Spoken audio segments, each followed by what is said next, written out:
Nuevo León le tenemos un gran amor a nuestra tierra y un gran arraigo a las tradiciones y costumbres, las cuales nos han dado una identidad muy sui generis, diría yo. De esto se trata este espacio. Soy Sonia Santos y esto es Delicioso Nuevo León. Delicioso Nuevo León, Nuevo León. Somos la piel canela, la flor de Anacahuita, el sol de media tarde, el México pujante.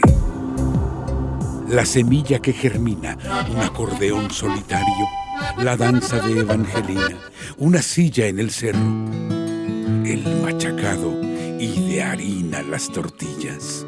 Somos Delicioso Nuevo León. Comenzamos.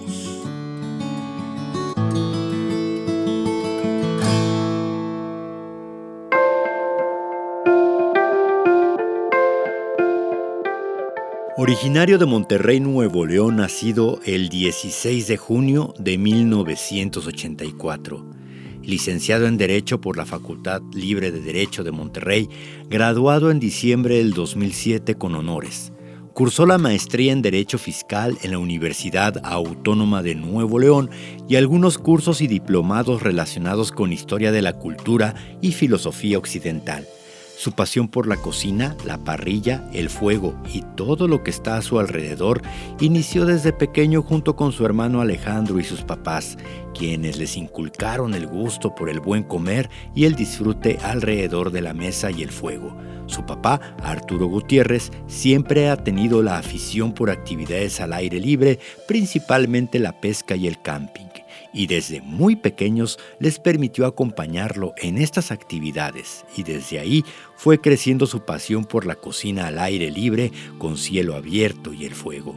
Gran parte de los recuerdos de Arturo están relacionados con momentos familiares alrededor de la mesa, en la cocina con toda la familia, ayudando a cocinar y alrededor del fuego, la fogata y el asador. Sin contar la cantidad enorme de horas en las que él y Alejandro compartían el tiempo viendo programas de cocina siendo niños y hasta entrada la adolescencia, principalmente programas como Two Fat Ladies y The Naked Chef de Jamie Oliver, uno de sus primeros alter egos. Arturo ha tomado una cantidad significativa de cursos y talleres de vino y cerveza y algunos cursos de cocina básica y técnicas tradicionales de cocina. Ha estado relacionado con la Sociedad Mexicana de Parrilleros desde antes de su nacimiento formal, desde luego por la relación familiar que existe con su fundador, pero sobre todo por involucrar actividades que desde siempre ha disfrutado en conjunto, en familia y con amigos.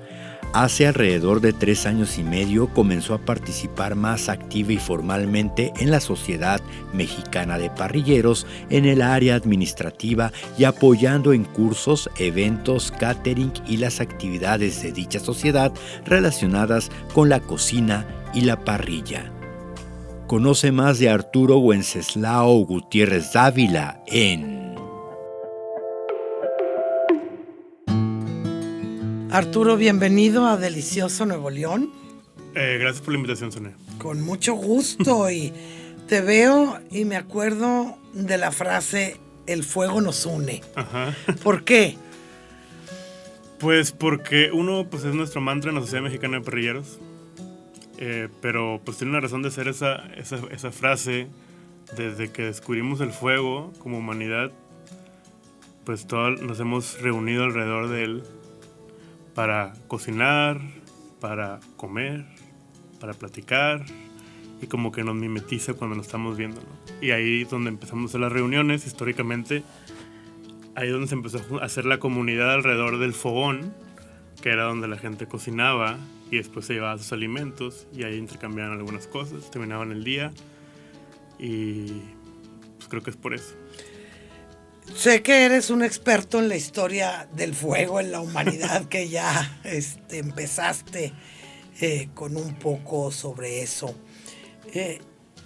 ¿Qué nos puedes platicar de cuáles son las teorías? Porque pues eso es lo que son, de cómo aparece el fuego en la historia del ser humano? Mira, no recuerdo y no sé si está muy documentado de cómo fue el descubrimiento, en el sentido de cómo el hombre, pero para empezar no se descubrió porque el fuego siempre ha existido, ¿no? Al final se genera fuego, sino cómo de alguna forma lo domaron para poderlo utilizar en favor de la humanidad, porque al final el fuego es un yin yang, ¿no? Entonces, puede ser muy malo, es muy destructor, pero por el otro lado puede ser muy bueno, reunir a la gente alrededor de una fogata, ayudarnos a cocinar los alimentos, que eso ayudó mucho en el tema de el haber logrado empezar a cocinar alimentos, ayudó mucho el desarrollo del ser humano en su parte física, mental. Se supone que gran parte del desarrollo y de cómo se fue diferenciando el Homo sapiens del resto de los homos fue por cómo el cerebro fue haciendo más funciones, y gran parte de ese desarrollo tiene que ver con que empezaron a cocinar los alimentos. Entonces digerían mejor, eran más nutritivos, y eso les ayudó a generar, digamos, un desarrollo físico y mental más adecuado o superior al resto de los animales. Pero sí tiene más de 5.000, 7.000, 8.000 años. No recuerdo muy bien. Que se cocina. Que se empezó a utilizar el fuego. El fuego para cocinar. Para cocinar, para defenderse. Eso también es un tema importante. El haber domado el fuego nos ayudó a defendernos de animales. Poder, digamos, de alguna forma domar la noche también. Y empezar a vivir de noche. Y empezar a vivir de noche, exactamente. Domar la noche y empezar a vivir de noche, y eso alargaba los días, alargaba las labores. No nos comían tan rápido, digamos, nos podemos defender mucho más fácil, y eso ayudó a la humanidad a que fuera desarrollándose como comunidad. Sí. Ahorita no tengo así exactamente el dato de cuándo fue que se empezó a utilizar el fuego, pero pues hay vestigios desde antes de las comunidades conocidas. De las civilizaciones. Conocidas, Egipto, en Egipto obviamente ya, que son de la Mesopotamia, también ya se utilizaba el fuego. Entonces esto viene desde que éramos nómadas, vivíamos en cavernas, todavía no había sociedades tal cual, se empezaron a hacer comunidades, entonces eso debe ser hace más de 20.000 años, 15.000 años. Sí, claro. Uh-huh. Sí, esas son aproximadamente las fechas que, bueno, pues todas son teorías, ¿verdad? Uh-huh. Porque pues no son fuentes de primera mano, porque no estuvimos ahí. Claro. Ninguno de los que hemos tratado la historia de la humanidad, pero sí, como bien lo dicen, las civilizaciones empiezan, el hombre como tal dejó de ser nómada cuando se agruparon, uh-huh. Porque también domaron la agricultura, la ganadería, y a través del fuego se cocinaba. Y como bien lo dices, que eso me gusta mucho de la Sociedad Mexicana de Parrilleros, que tú, tu hermano y tu papá, pues son los creadores de este movimiento que ha habido en épocas recientes. ¿Qué será? ¿Cuánto cumplió la Sociedad Mexicana? ¿10 años? Agosto, no, en 2012, entonces, en 2012 inició agosto. Ok. 2012, entonces estamos por Tiene cumplir 12 años.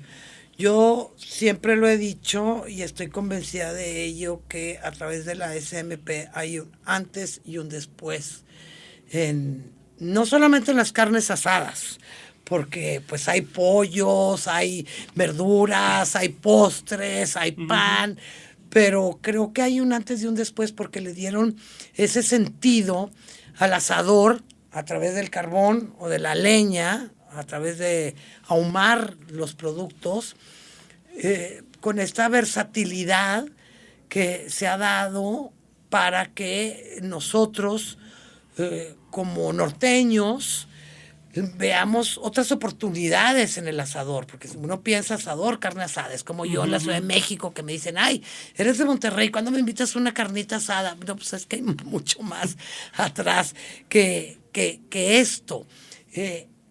Por ejemplo, yo sé que en el caso de ustedes, como familia, sé que se reunían alrededor del fuego, alrededor de la carne asada, alrededor del asador, pues 3 o 4 veces a la semana en tu casa con amigos, con familiares, ¿verdad, Arturo? Sí, creo que Alfonso Reyes estuviera bastante enojado con nosotros como Sociedad Mexicana de Perrilleros. ¿Cómo decía él? Como algo en el sentido de cuando se prende el carbón se acaba la civilización o algo. No, eso lo dijo, ¿sabes quién lo dijo? Lo dijo José Vasconcelos. José Vasconcelos, sí, de aquí en Monterrey. La frase no es exacta como la voy a decir, pero dice, la cultura termina cuando empieza la cultura de la carne asada. Así. Pues sí, pero a mí me extraña mucho esa frase de Vasconcelos porque él vivió su papá trabajaba para aduanas y vivió a principios del siglo XX ¿cómo se llama? El norte, en Piedras Negras, en Coahuila.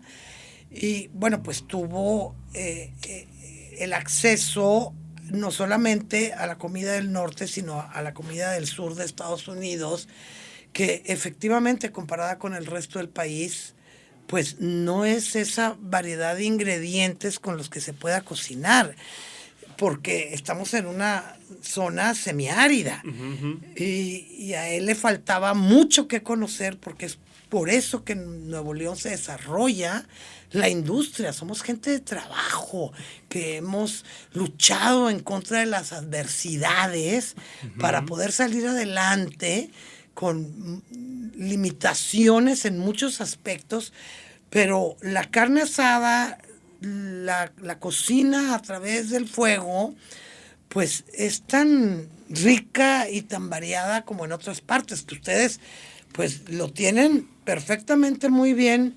establecido en el concurso del Grill Master, en donde hay de todo, pescados, mariscos, pollo, puerco, ahumán, postres, res, verduras, vegetarianos. Hay muchísimas opciones para poder hacerlo. En cuanto a tu casa, Arturo, sé que tu papá y tu mamá estuvieron viviendo en Francia, en París específicamente, haciendo tu papá una maestría, si mi memoria sí, así es. No me falla. Y creo que también tiene ese piquetito de técnicas francesas, ¿no? Sí, está un poco raro. Es que estás de acuerdo que independientemente de la receta como tal, la cocina francesa lo que tiene son las bases de las técnicas. Sí, la técnica.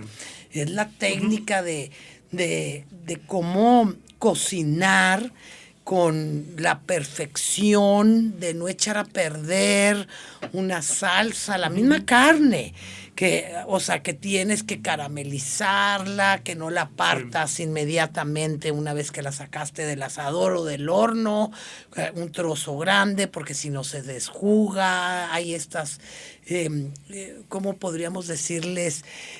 Reacciones físicas, químicas, que pueden echar a perder cualquier platillo si no tienes esas bases. O lo pueden hacer mejor. Digo, al final los franceses son los reyes de la cocina porque fueron los primeros que los documentaron, desde mi punto de vista. O sea, los libros franceses, las técnicas, ser tan específico, ser tan esquemático en algo, pues me parece que eso fueron lo que hicieron los franceses. Sí, el tema de las técnicas. La verdad es que la comida de mi mamá no creo que fuera tan técnica, era muy casera, pero con sabores franceses, algo de técnicas francesas. Sí, pero es una técnica que hacer choucroute, que para los que nos están escuchando, pues es la col fermentada, a base de un cierto trabajo, aunque no es muy difícil, pero tiene su técnica para que tenga ese sabor delicioso, que nace sobre todo en la zona de lo que hoy es Alemania, el norte de Francia, como una técnica de conservación, porque pues venía el invierno y había que tenerlo de tal forma que se fermentara para que no se echara a perder y tuvieran comida el resto del año. Sí, creemos que la comida francesa es como muy gourmet, y es muy gourmet en sus preparaciones, en sus técnicas, pero en realidad comían, como aquí en México, todo. O sea, al final pasaron por muchas guerras y creemos que es el stick fritz y ya, y el buff, el filete con papas, en realidad eso no es comida. Mira que viene en francés. Oye, pero hablando de buff, perdón que te interrumpa, me hablaste de unas pacholas. ¿Por qué te gustan las pacholas? Sí, por el otro lado te decía, a un lado está la parte de París de mis papás. O sea, obviamente mi papá toda la vida hizo carnes asadas. Fueron carnes asadas muy sencillas, nos íbamos mucho de pesca, hacía mucho caldo de res en la pesca, en la casa también. O sea, no quiero decir que comíamos comida francesa, no era el caso. No, pero es mi papá siempre traía, mi papá no comía mucho en la casa, siempre estaba trabajando. ¿Y las pacholas a qué horas? Las pacholas, cuando mi tía abuela se va a vivir, bueno, cuando mi abuela se va a vivir con mi tía abuela, pues ella hacía ciertas cosas que invitaba a la familia. Mi mamá tiene 2 hermanos, un hermano que vive en Estados Unidos. Entonces él no convive mucho y una hermana que siempre estuvimos muy cercanos, somos más o menos de la misma edad los primos y tal. Y todos vivimos en la misma zona de Monterrey, entonces cada que hacían ciertas comidas nos invitaban a todos. A la hora que quieran venir, aquí vamos a estar. Y era un miércoles, o sea, no era algo especial en el sentido de sábado en la noche. Entonces era cuando mi abuela hacía pipián, los 31 de diciembre cuando hacía pozole y cuando mi tía abuela hacía pacholas. ¿Y tienes la receta de las pacholas? Tengo la receta, está súper sencilla. Pues entonces, fíjate, vamos a que le compartas a los que nos están escuchando esa receta sencilla de pacholas y ahorita que regresemos les vamos a platicar de dónde vienen las pacholas. Estamos listos para escucharla. Es hora de encender el fogón y alimentar la creatividad con la receta. Pacholas. Ingredientes: 150 gramos de pulpa negra de res molida, 200 gramos de carne de cerdo molida, un tomate bola, un cuarto de cebolla blanca, un chile serrano, 4 dientes de ajo, una cucharadita de orégano molido, una cucharadita de tomillo picado, cantidad necesaria de galleta salada molida, sal y pimienta al gusto. Procedimiento: asar el tomate a fuego directo, tatemando muy bien toda la piel. Licuar el tomate, chile, ajo y cebolla. Sazonar la mezcla de la licuadora con sal y pimienta y agregar el orégano y tomillo. En un recipiente, colocar la carne molida y añadir la mezcla de la licuadora y agregar suficiente galleta salada molida para ayudar a que se adhiera bien la carne. Hacer bolitas con la carne de aproximadamente 150 gramos cada una y con la ayuda de un metate o una prensa para tortillas, aplastar las bolitas para hacer una especie de milanesa de aproximadamente 1 o 2 centímetros de grosor. Calentar el aceite en un sartén y cocinar las pacholas en el aceite, dejando que se caramelicen muy bien por fuera y queden suaves por dentro. Retirar y reposar sobre un papel secante. Recuerda que puedes acompañar las pacholas con papas fritas y una salsa martajada. Y a disfrutar de la receta.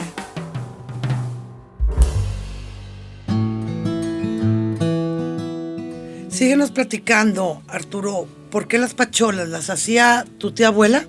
Las hacía mi tía abuela, mi abuela le ayudaba, pero le ayudaba lo menos posible porque mi tía abuela se enojaba. ¿Y las hacía en el metate? Las hacía en el metate. Es que déjenme decirles que este platillo se pelean un poco entre Guanajuato y Jalisco, donde surgieron. Y en realidad es como una tortita de carne molida, como si fuera una hamburguesita, pero es como ovalada porque la carne se molía en el metate. Esa es la tradicional. Sí. Ahora ya compran carne molida. Yo lo intenté, y la hacen.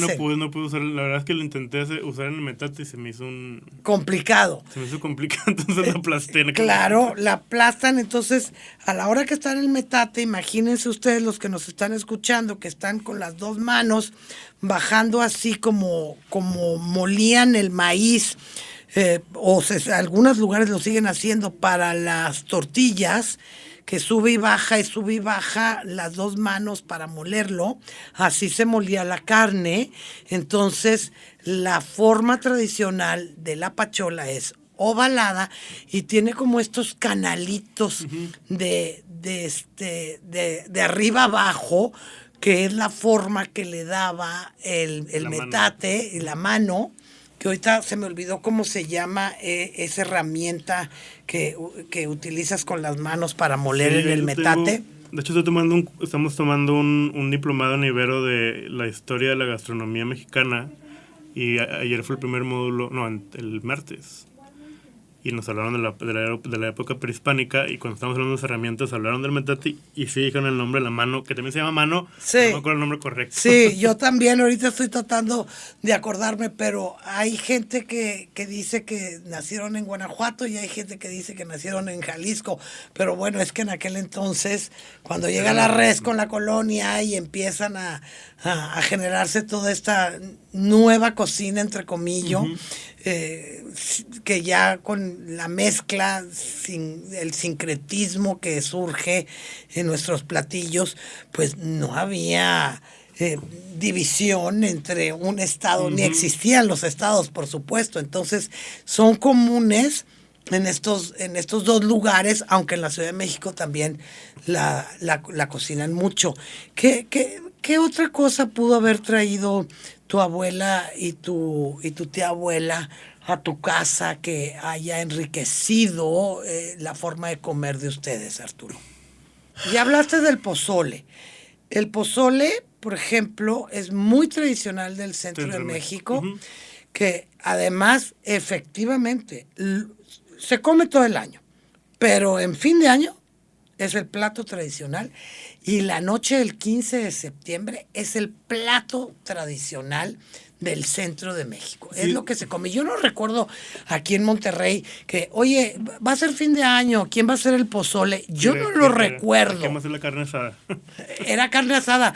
Dice mi hija Sonia, que se casó y vive aquí en Monterrey, que ahí por las Torres, por Lázaro Cárdenas, en fin de año, dice que se llena de humo toda esa zona. Seguramente. Que ves humo en todas las casas, en los jardines, en las cocheras, porque efectivamente, ¿y por qué de noche? Fíjate, en México me dicen mucho, ¿cómo van a comer carne asada en las noches?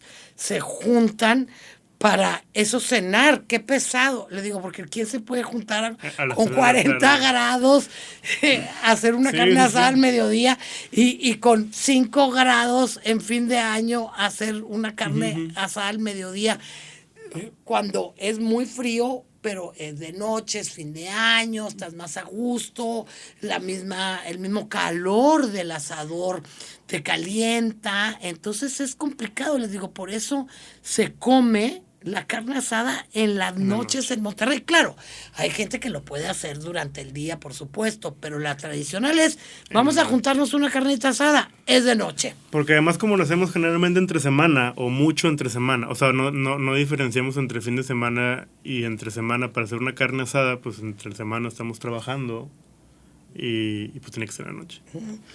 Pues Arturo es, déjenme decirles que es integrante del jurado del concurso de cocina Nuevo León Sabe Bien. Muchas gracias por haber aceptado, Arturo, con tus conocimientos en técnicas, en ingredientes de Nuevo León.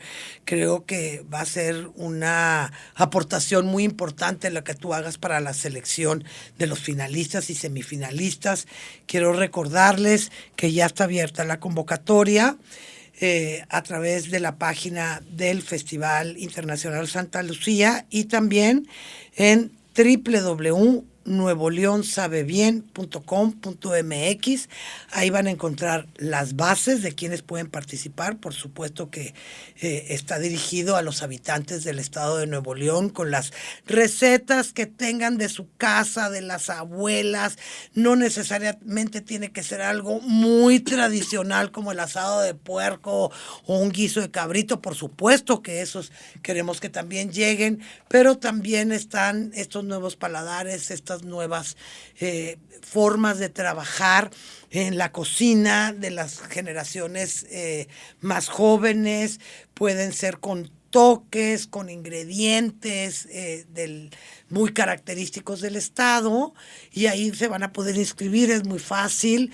Les vuelvo a recordar www.nuevoleonsabebien.com.mx. La convocatoria cierra a mediados de agosto. No dejen de hacerlo, participen, súmense a esta manifestación de dar a la luz, sacar a la luz estas recetas tradicionales o con ingredientes tradicionales del estado de Nuevo León, que tan importante es para hacer un compendio y que no se nos olvide lo que hemos comido, lo que estamos comiendo, y que las generaciones futuras sepan lo que había en los cajones de nuestros ancestros.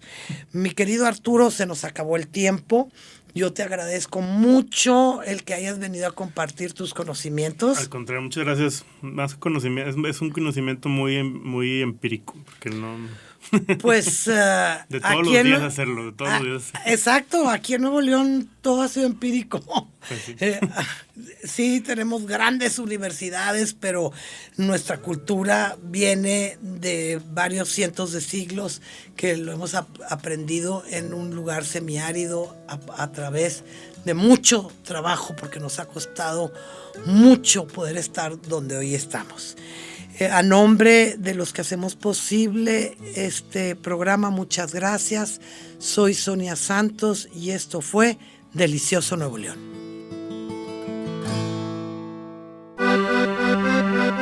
Destierro de la pereza, exilio de la melancolía, canto de la esperanza al sol de mediodía, perfumado de labranza de esta tierra mía.